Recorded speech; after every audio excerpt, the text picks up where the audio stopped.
Have you ever stood in the middle of your living room, surrounded by the noise of your family, the weight of 1,000 unspoken things pressing against your ribs, and felt completely, utterly alone? Like you're performing a role instead of living a life? You're not broken for feeling this way. You're not ungrateful. You're just human. A woman who expected marriage to be a sanctuary, only to realize some days it feels more like a house where no one really sees you. We're taught to settle into routines, to mistake silence for stability. We call it comfortable, this quiet space where the big fights have faded and the sharp edges have worn smooth. But there's a difference between peace and emotional absence, between choosing each other every day and simply occupying the same space out of habit. Maybe it's the way he scrolls past your texts, the ones where you shared something small but meaningful, like how your coworker finally acknowledged your idea in the meeting, or how you felt a pang of sadness watching your toddler outgrow their favorite shoes. He leaves them on read for hours, but responds instantly to his group chat with a laughing emoji. Or how you've started editing your thoughts before speaking, pruning your needs so they take up less space. You tell yourself, it's not that big of a deal, even as the unspoken words pile up like unopened letters in the back of a drawer. We convince ourselves this is just how long-term love works, that the slow fade from passion to politeness is inevitable. But a good enough marriage isn't one where you learn to live with emptiness, where you ration your expectations like you're budgeting for scarcity. It's where you both choose, again and again, to fill the gaps, not with grand gestures, but with the quiet, deliberate acts of noticing each other. Like when he remembers to ask about the presentation you were nervous about, or when you pause the podcast you're listening to because he's trying to tell you about his day. The myth isn't that marriage is hard. It's that it should be hard, in this particular way. You, starving for connection while pretending you're already full. You notice when the milk runs low. You remember his mother's birthday. Not just the date, but that she prefers tulips over roses and that she's allergic to the perfume you wore last year. You keep a mental tally of which bills are due when, which child needs permission slip signed, and what groceries will stretch the budget this week. Meanwhile, he says things like, "You're so much better at this stuff than I am." As if that's a compliment and not a quiet surrender. As if your competence excuses his absence. It's not just the physical tasks, though they're heavy enough. It's the emotional overhead.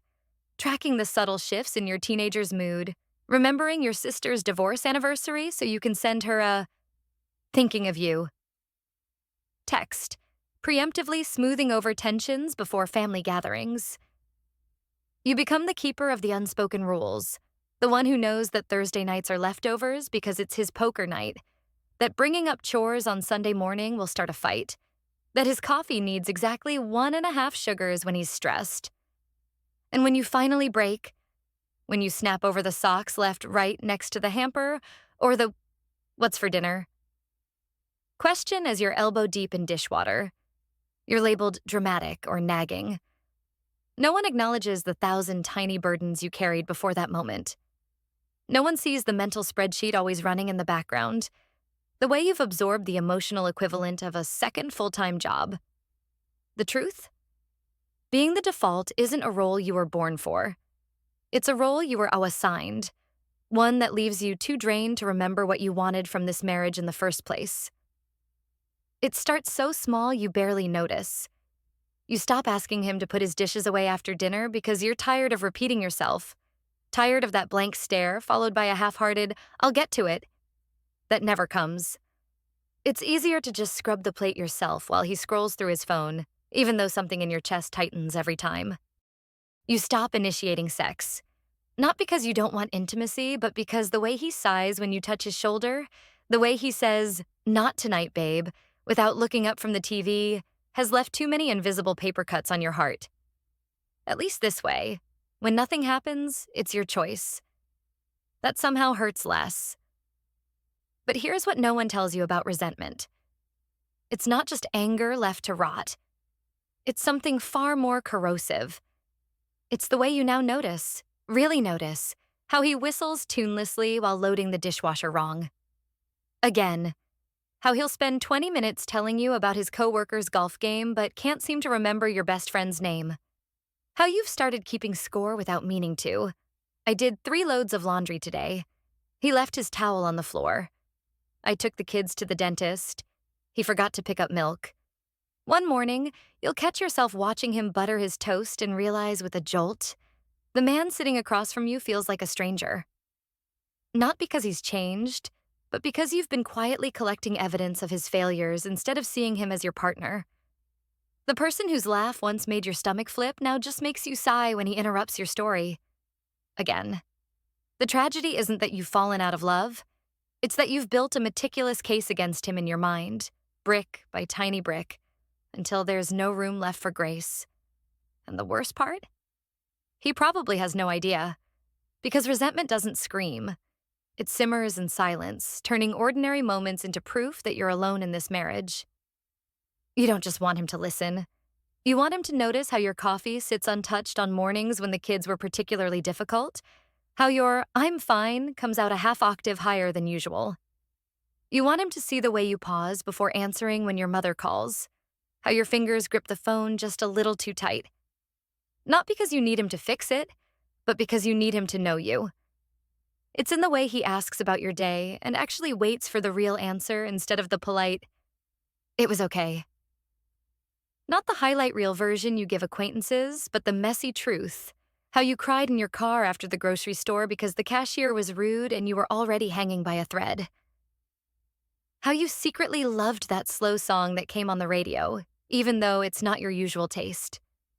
You want him to remember that you hate being tickled but love having your hair played with. That you need 5 minutes of quiet when you first get home before you can handle being touched. That when you say, "the usual" at the Thai place, you mean the yellow curry, not the pad see ew he always assumes you'll want. This hunger isn't about romance. It's about being witnessed in your full humanity. It's the difference between someone who hears your words and someone who recognizes the weight behind them. Like when you mention being tired and he brings you tea without asking, versus when you say you're tired and he says, "me too," and turns on the game. The cruelest part? He probably thinks he does know you. He'd list your favorite color and where you grew up and what you order at Starbucks. But he doesn't see how you hold yourself differently after your sister's backhanded compliments, or how you bite your lip when you're trying not to cry in arguments. After all these years, you still have to say, "I'm upset," instead of him just knowing. What you're starving for isn't flowers or date nights. It's the profound comfort of being understood without having to constantly explain yourself. It's looking into someone's eyes and seeing that they not only love you, but they truly see all the unspoken parts of you too. You've spent years sanding down your edges to make yourself more digestible. You bite your tongue when his jokes land a little too close to the bone, smile through family gatherings where his mother makes passive-aggressive comments about your parenting. You've learned to fold your emotions into neat little squares, tucking away your hurt when he forgets your anniversary. Again. Swallowing your frustration when he dismisses your career aspirations as just a hobby. Meanwhile, you lie awake cataloging your own perceived shortcomings.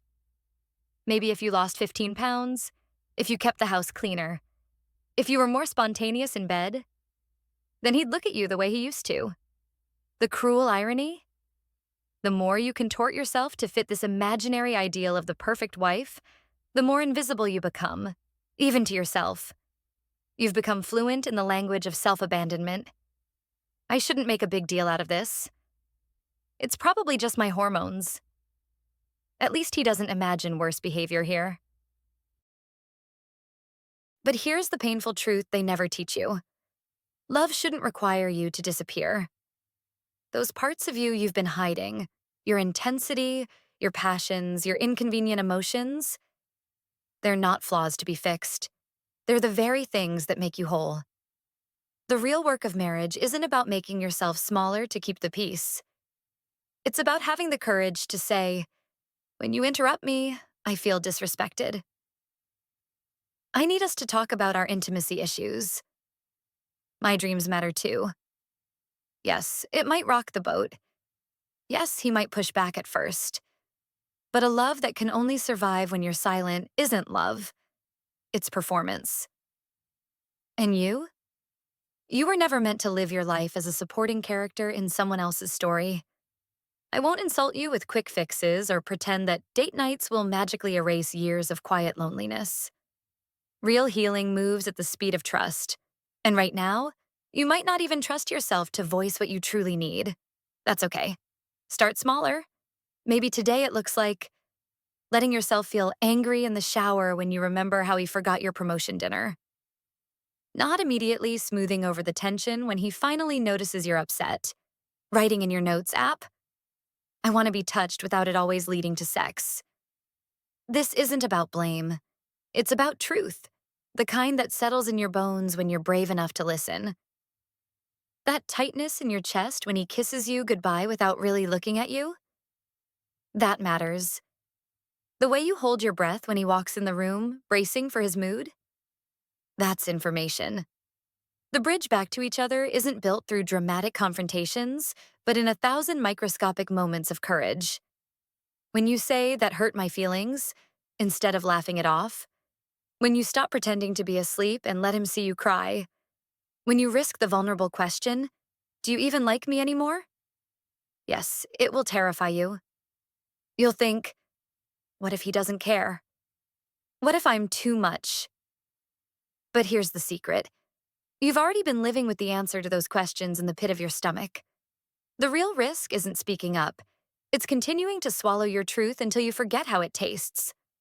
Your marriage might not survive this honesty, but you will.